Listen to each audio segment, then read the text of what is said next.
Halo sahabat Sekolah Tekno, sahabat pernah nggak ngerasa kalau terkadang komputernya itu lemot gitu, karena kemungkinan itu ada file-file yang tidak perlukan lagi, tapi masih tertumpuk, seperti ada yang namanya cache atau temporary file gitu ya. Nah, sekarang Bank Tekno akan mengajarkan bagaimana caranya kita bersih-bersih supaya PC atau laptop kita kembali ke performa awalnya, lebih cepat gitu ya. Sekarang kita akan menggunakan aplikasi yang namanya CC Cleaner ya teman-teman. Kenapa pakai CC Cleaner? Karena CC Cleaner itu lebih mudah. Jadi teman-teman nggak perlu akses ke file directory seperti tem atau file yang ada di Windows seperti itu. Jadi nanti aplikasi ini langsung mencari file-file yang tidak terpakai tersebut dan nanti bisa langsung dihapus. Aplikasi ini tidak akan menghilangkan file yang kita buat sendiri seperti file teks atau image seperti itu ya. Kita ketikkan dulu di sini CC Cleaner. Nah, di sini kita klik yang di sini. Nah, pada saat video ini dibuat, saya juga nggak tahu kenapa ini websitenya sedang bermasalah. Jadi kita harus mencari alternatif website untuk mendownload ini ya. Jadi saya biasanya mendownload di sini. Download.id. Nah, di download.id ini kita nggak cuma bisa download CC Cleaner aja, tapi hampir semua file gratis yang bisa kita download. Jadi file gratisnya itu dalam bentuk offline. Kenapa offline? Soalnya kalau misalnya teman-teman masih ada yang koneksi internetnya di rumah terbatas, jadi kalau misalnya kita download offline itu, filenya yang kita download itu langsung satu kesatuan gitu ya. Jadi kalau berbeda dengan instalasinya online. Kalau instalasinya online, kita membutuhkan yang pertama internet koneksi yang cepat. Dan pada saat kita mendownload file itu, nah file itu juga akan langsung terinstall gitu loh. Kalau misalnya internet kita cepat itu nggak apa-apa. Tapi kalau misalnya internet kita lambat, itu ada kemungkinan lost connection. Jadi instalasinya juga akan gagal dan filenya juga otomatis kita harus mengulang kembali kan. Nah, tapi di website ini kita bisa mendownload filenya secara jadi offline file bukan online file ya. Jadi bukan online file atau online installation gitu ya.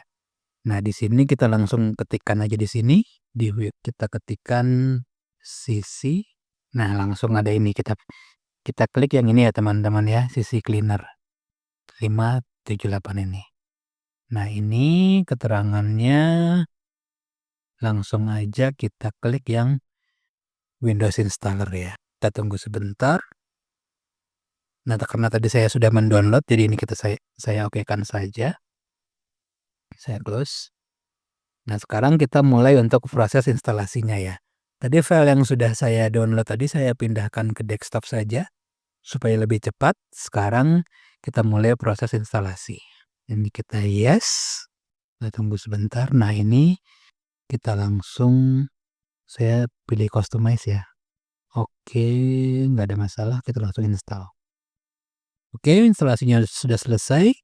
Ini saya rasa nggak perlu ya, kita langsung klik Run Cleaner. Seperti ini teman-teman aplikasinya. Nah, untuk cara yang lebih cepatnya kita bisa langsung masuk ke menu ini health check. Langsung kita klik next saja. Next, dan langsung get started. Nah, di sini PC kita akan langsung di-scan ya teman-teman ya. Nah, ini langsung kita klik make it better. Oke. Sampai di sini proses cleaning PC kita sudah selesai ya teman-teman.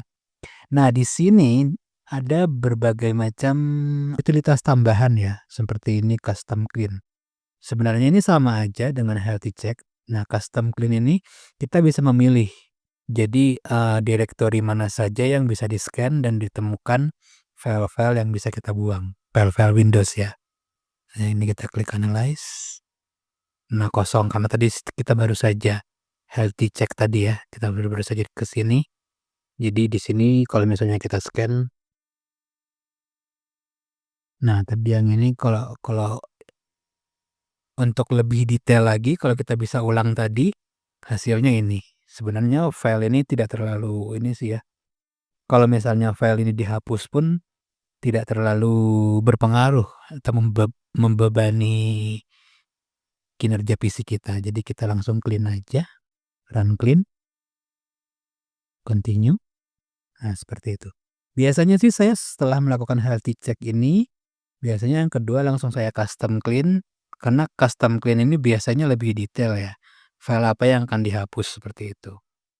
Nah, setelah custom clean, saya biasanya langsung ke registry. Nah, registry ini berguna juga, kenapa? Karena kalau saya itu sering install atau uninstall program. Jadi saya sering mencoba program-program yang saya rasa baru ya. Jadi biasanya Windows itu masih menyimpan registrinya. Registri program-program yang sudah saya hapus. Nah, kalau registrinya terus bertumpuk kan lama-kelamaan itu bisa mempengaruhi ke kinerja komputer kita ya. Jadi saya lebih sering melakukan scan di sini juga, bagian registry. Coba kita lihat ya. Nah, kalau sudah selesai, nah ini adalah registry yang menurut program ini dirasa tidak perlu. Jadi ini bisa kita hapus.